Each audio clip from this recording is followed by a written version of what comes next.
کرنی چاہیے۔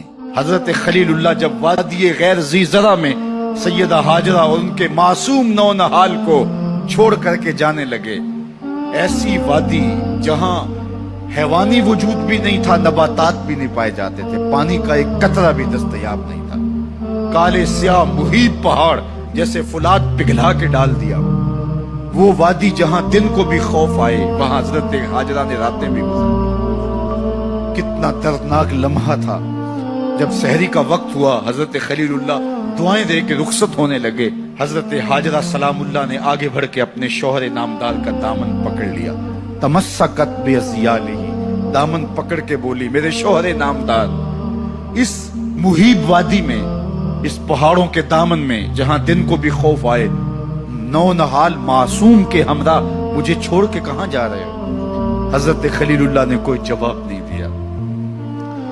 پھر قدم اٹھایا تو زوجہ نے پھر دامن پکڑا، پھر وہی سوال، پھر کوئی جواب نہیں آیا۔ تیسری مرتبہ دامن پکڑا، خلیل اللہ کی جانب سے کوئی جواب نہیں آیا، تو خاتون خود بولی، کیا اللہ کا حکم تو نہیں؟ تو حضرت خلیل اللہ نے کہا، نعم، ہاں اسی کا حکم ہے۔ حضرت ہاجرہ نے دامن چھوڑ دیا، کہا جائیے، خیر سے جائیے، اگر اس کا حکم ہے وہ ہمیں ضائع نہیں ہونے دے گا۔ جہاں دن نہیں گزارے جا سکتے تھے، پھر اس خاتون نے وہاں راتیں بھی کاٹی۔ وہ وادی جس میں وحشت بھی قدم رکھتی تھی ڈر ڈر کے، جہاں پھرتے تھے آوارہ تھپیڑے بادے سر سر کے، جہاں پر گھاس اگتی ہے، جہاں نہ پھول کھلتے ہیں، مگر وہ سرزمین ہے، آسماں بھی جھک کے ملتے ہیں۔ اپنی پاک باز بیوی اور نونہال بیٹے کو چھوڑ کے حضرت خلیل اللہ دعائیں دے کے رخصت ہو گئے۔ تھوڑا سا توشہ تھا، 2-1 دن کے بعد ختم ہو گیا، پھر ماں کی چھاتی سے دودھ بھی خشک ہو گیا، نونہال پیاس سے تڑپنے لگا۔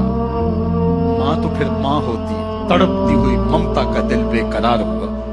ایک پتھر کے سائے میں معصوم اسماعیل علیہ السلام کو لٹایا اور پانی کی تلاش میں جبل صفا پہ چڑھی، اطراف میں آسمانوں کی طرف دیکھا، کہیں کوئی پرندے اڑتے دکھائی دیں اور پانی کا نشان ملے اور میں وہاں سے بیٹے کے لیے 2 بوند لے آؤں، لیکن کچھ دکھائی نہیں دیا۔ تا حد نظر پھیلا ہوا آسمان ہی آسمان ہے اور پہاڑی پہاڑ نیچے دکھائی دیتے ہیں۔ پھر مروہ پہ آئیں، درمیان میں نشیبی جگہ تھی، وہاں بیٹے کا من مونا چہرہ دکھائی نہیں دیتا تھا، دوڑ کے گزری اور جا کے صفا پہ گھوم کے دیکھا، کچھ نظر نہیں آیا، ادھر بھی دیکھ لیا، ادھر بھی دیکھ لیا، لیکن ماں تھی۔ پھر دوبارہ صفا پہ آئی، صفا پہ دیکھا، کچھ دکھائی نہیں دیا، پھر تڑپ کے مروہ پہ آئی، وہاں پھر دیکھا، کچھ دکھائی نہیں دیا، پھر صفا پہ آئی، کبھی صفا پہ کبھی مروہ پہ، تڑپتی ہوئی ماں کی ممتا، بے قرار دل، ادھر پانی کی پیاس سے تڑپتا ہوا معصوم اسماعیل پتھر کی اوٹ میں، درمیان سے ماں گزرتی ہے تو بھاگ کے گزرتی ہے کہ بیٹے کا منمونا چہرہ بھی نگاہوں کے سامنے رہے۔ ذرا منظر تو دیکھو کتنا دل آویز ہے۔ اللہ اکبر، سینوں میں پتے پانی ہو جائیں، پتھر بھی ہو تو پگھل جائے اس زہرہ گداز داستان سے، لیکن اللہ پر توکل اور ماں کی بے قراریاں، کبھی صفا پہ کبھی مروہ پہ، زبان پہ شکایت نہیں ہے۔ پھر جب مروہ پہ پہنچتی ہیں، 7 چکر مکمل ہو گئے تو ادھر کیا دیکھا کہ معصوم اسماعیل ایڑیاں رگڑ رہا ہے۔ ماں کا دل ڈولنے لگا کہ بیٹا آخری لمحوں میں تھوڑی کہ بیٹے کو جا کے اپنی چھاتی سے چمٹاؤں، ہو سکتا ہے 2 قطرے دودھ کے اس کی زندگی کی آس بندھا دیں۔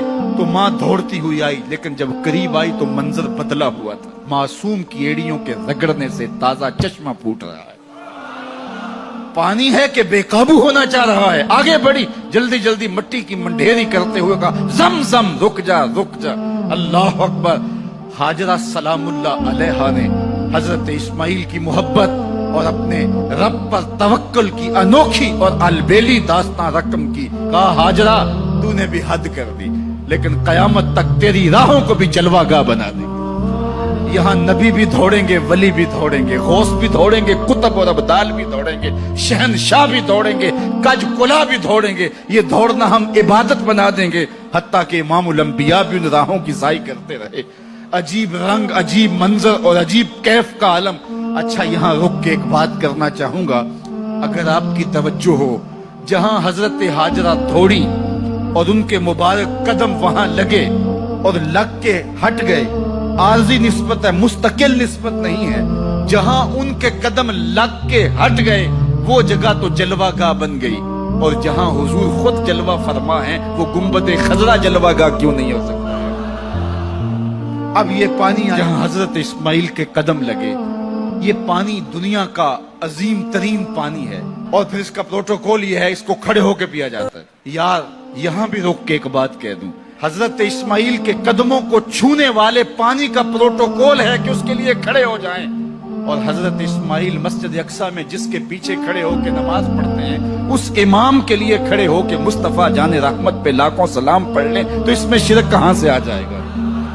تو یہ تکریم ہے، یہ عزت ہے اس پانی کی کہ اس نے حضرت ذبیح اللہ کے قدم چھوئے ہیں. تو یہ سارا حج اللہ اکبر ہمیں ہمارے ماضی سے جوڑتا ہے.